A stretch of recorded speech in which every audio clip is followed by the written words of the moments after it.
Hey, it's Frank. Welcome back to the program.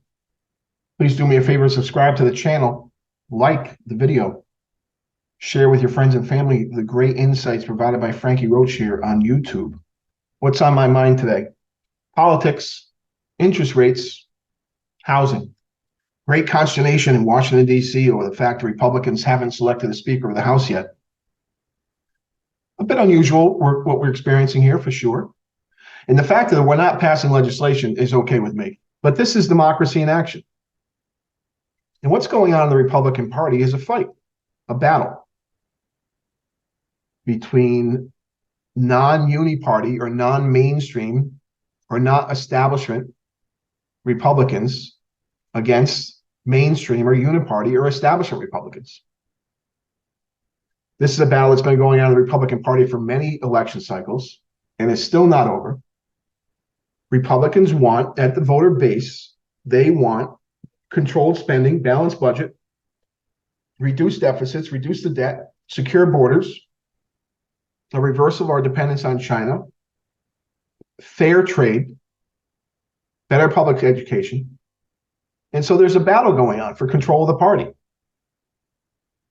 And that's okay.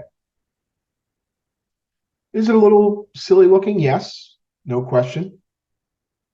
Kevin McCarthy I think could be more argued that he's establishment or uni-party than truly conservative.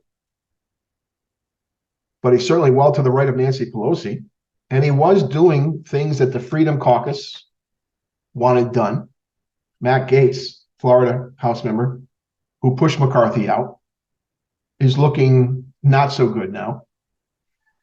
I think he's got the governor of Florida in mind. Not a big fan of Matt Gaetz. Not a big fan of a whole bunch of Republicans who seem to be in office for the celebrity, for the TV hits, for the potential income when they're done with office, the bomb throwers in the Republican Party. One thing that Kevin McCarthy had was some institutional experience. I like Jim Jordan. He's a dedicated conservative. I think he would have been a good selection, almost had the seats, but pettiness, for sure. Personal ego, celebrity gets in the way. So where were we today? Well, as of today, Monday, the 23rd of October, we have 10 members of Congress looking to become Speaker of the House, none of whom have the name recognition that you might want for that, like Kevin McCarthy, Jim Jordan, or Steve Scalise even. We have Jack Bergman from Michigan. We have Byron Donalds from Florida. Tom Emmer from Minnesota, Kevin Hern from Oklahoma, Mike Johnson from Louisiana, Dan Muser, Pennsylvania, Gary Palmer, Alabama, Austin Scott, Georgia, Pete Sessions, Texas. Now, they all must know they can't get the votes. It's just absolute silliness. These 10 men should get in the room and whittle this down to 1 or 2 or 3 guys, period. This is ego. This is a base at home and a staff in Washington, D.C. that says you can do this. You should be the speaker. In fact, you should be president. Behind every one of these elected officials is a rabid group of supporters who constantly feed these people the idea they can do anything. They can be anything. You can be the speaker. You can be the president. You can be whatever. And so they're driven by support from their base, ego. Amongst these officials, I think Pete Sessions is the longest serving, and he doesn't have a whole lot of institutional experience in running the House of Representatives. But let's hope that this is the last of this, that from this list of 10, one will be elected speaker this week. The whole idea of impeaching President Biden based on his corruption with relation to his son Hunter is on hold. And by the way, it's not going to work. This is going to linger on for some more time here, the selection of the House Speaker. It's okay. May not like it, may look a little messy, somewhat juvenile, but this is democracy. We should let the process play out. Nancy Pelosi had a similar dysfunctional group in her caucus, the Democrat caucus. She had to deal with the progressives, the squad. So this is not insurmountable. Let's get it together. Let's get serious on this. Let someone talk to these 10 men and tell them 9 of you or 8 of you have to drop out. We'll see how it goes. All right, moving on a little bit. There was a lot of consternation growing about housing. High interest rates, high prices. Oh my God, this is horrible news. Housing is near all-time highs in terms of prices for a variety of reasons, much of which was caused by the Federal Reserve themselves with their zero interest rate policy perpetrated by Ben Bernanke, Janet Yellen, to some extent, Jerome Powell, though he's trying to reverse that. Very low, historically low interest rates for extended period of time really ballooned the housing market, not dissimilar to what happened in the run-up to the 08-09 recession.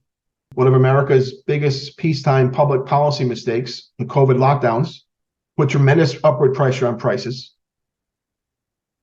And of course, the Fed's efforts to stamp out inflation, stimulated by the Biden administration in 2021, the return out of the COVID lockdowns, Ukraine, Russia, had to be taken care of and dealt with, and the Fed has been doing that diligently. The federal funds rate up to 5.75%. And so there's lots of consternation out there with respect to housing and the relationship to the bond market. A lot of analysts freaking out, a lot of media people freaking out that the long end of the yield curve, think the 5 years through 30 years, the interest rates have been rallying as prices fall. This has caused the yield curve to stop its inversion and begin to look more like a standard yield curve and an upward sloping line from the federal funds rate overnight through the 30-year bond. And the 10-year and the 30-year are breaking through the 5% level, very important psychological resistance level for interest rates. Or you can think the opposite, support level for bond prices. But this is how the economy works. Inflation must be dealt with. There seems to be a belief out there that the Federal Reserve is going to change its inflation target from its 2% annual rate to around 3%, and that would be a huge mistake. Like the Fed, don't like the Fed. One thing the Fed cannot do is allow inflation expectations and high rates of inflation to get solidified into the minds of consumers and businesses. We have to change those expectations. The only way to do that is for the Fed to remain diligent. Think Paul Volcker in the early 1980s, to make sure we wring out inflation, or at least reduce it down to a more manageable level, 2% or better. We're not there at the consumer level. And by the way, to say nothing of the price level coming back down. Anyone that's going to the grocery store, the gas station, knows what I'm talking about. Medical care, health insurance, auto insurance. We have an inflation problem. And these are the results. This is what's supposed to happen. Raise rates, slow down the economy, including housing. Housing's become a commodity and a source of wealth for many people in a way that should never have been. So the hot news today was Pershing Capital's Bill Ackman, announced that he had covered his bond shorts. So he went short the bond market, selling bonds, expecting interest rates to rise, and he was right. And he claimed today publicly that he covered his short. He's bought back his short position, which was a signal to the markets that, oh, the bond sell-off must be over. The Fed's done raising rates. Let's buy stocks. That's not how it's going to work. Bill's not that powerful, and he's not that correct. Now, I've been on this Fed position for some time now that the Fed must keep increasing rates. I'm calling for a Fed rate hike either in the November meeting or December meeting, taking us to 6%. They're still using a range, so it'll be 5.75 to 6% for the federal funds rate, the overnight rate banks use to manage their daily reserve requirements. And that should be it for a while. Either way, the next move by the Fed will be an increase and then extended time of delay before anything else happens. Markets expect the next move after the final increase to be a drop in interest rates. I say that that will not be the case, that we're going to find inflationary pressures remain, especially if things kick off in the Middle East the way some are expecting. That is to say, the war expands regionally, Iran gets involved, we have a serious blockade of oil exports in the region, and oil prices spike here, and it's crushed the economy and boost inflation even more. I think 1930s and 1970s here. There is a strong belief out there in the financial markets, and it's been in place since the 2008, 2009 drop of interest rates to zero and the quantitative easing pushed by Ben Bernanke, and that is the stock market must always go up. In fact, I often wonder if the Fed's real mandate is to support the stock market. As you may know, the Fed's mandate legally is stable prices, full employment, and a stable banking system. Really, the first two are all that matter. But for some time now, and markets are expecting it again, the Fed has really been a supporter of the stock market. I believe this is closely tied to the dependence on pensions and 401ks, and the fact that lots of pensions, are improperly funded across the country. All right, that's all I have for you today. Just some quick hot takes on a few hot topics. Hopefully be back with you in a few days or less, talking about more hot topics and hot takes. I'm Frank. Always try to buy American.